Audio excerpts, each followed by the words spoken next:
ಇಲಾಖೆಯಿಂದ 50% ರಿಯಾಯಿತಿ ದರದಲ್ಲಿ ಖರೀದಿಸಲು 10 ಕೋಟಿ ಮೀಸಲಿರಿಸಲಾಗಿದೆ.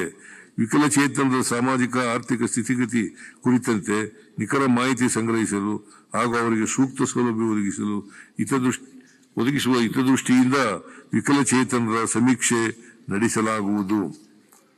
ಮೈಸೂರು ಮತ್ತು ಬೆಳಗಾವಿಯಲ್ಲಿರುವ ವಿಶೇಷ ಮಕ್ಕಳ ಸರ್ಕಾರಿ ವಸತಿಯುತ ಶಾಲೆಗಳ ಉನ್ನತೀಕರಿಸಲು 5 ಕೋಟಿ ರು ನೀಡಲಾಗುವುದು. ಇವುಗಳ ನಿರ್ವಹಣೆಯನ್ನು ಸ್ವಯಂ ಸೇವಾ ಸಂಸ್ಥೆಗಳ ಸಹಕಾರದಿಂದ ಕೈಗೊಳ್ಳಲಾಗುವುದು.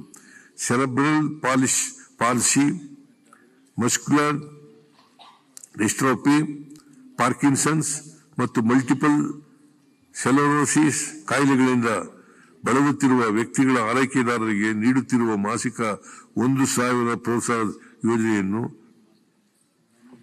ಆಟಿಸಂ, ಬೌದ್ಧಿಕ ವಿಕಲತೆ ಮತ್ತು ಬಹುವಿಧ ಅಂಗವಿಕಲತೆ ಕಾಯಿಲೆಗಳಿಂದ ಬಳಲುತ್ತಿರುವ ಆರೈಕೆದಾರರಿಗೂ ವಿಸ್ತರಿಸಲಾಗುವುದು. ಬಳ್ಳಾರಿಯ ಸರ್ಕಾರಿ ಶ್ರವಣ ದೋಷವುಳ್ಳ ಮಕ್ಕಳ ಶಾಲೆ ಹಾಗೂ ಹುಬ್ಬಳ್ಳಿಯ ದೃಷ್ಟಿದೋಷವುಳ್ಳ ಮಕ್ಕಳ ಶಾಲೆಗಳನ್ನು ಪ್ರಾಥಮಿಕ ಶಾಲಾ ಹಂತದಿಂದ ಪ್ರೌಢಶಾಲಾ ಹಂತಕ್ಕೆ ಮೇಲ್ದರ್ಜೆಗೇರಿಸಲಾಗುವುದು. ವಿಶೇಷ ಪಾಲನಾ ಯೋಜನೆಯಡಿ HIV ಸೋಂಕಿತ ಮತ್ತು ಬಾಧಿತ ಮಕ್ಕಳ ಪೌಷ್ಟಿಕ ಆಹಾರ ಮತ್ತು ಶಿಕ್ಷಣವನ್ನು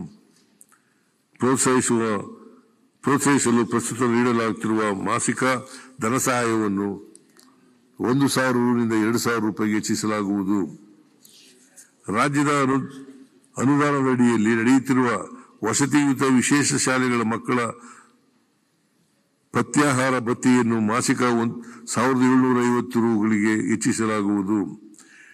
ಮಹಿಳಾ ಉದ್ದೇಶಿತ ಕಾರ್ಯಕ್ರಮಗಳಿಗಾಗಿ 2025-26 ಸಾಲಿನಲ್ಲಿ ಒಟ್ಟಾರೆಯಾಗಿ 94,084 ಕೋಟಿ ರೂಪಾಯಿಯನ್ನು ಒದಗಿಸಲಾಗುವುದು.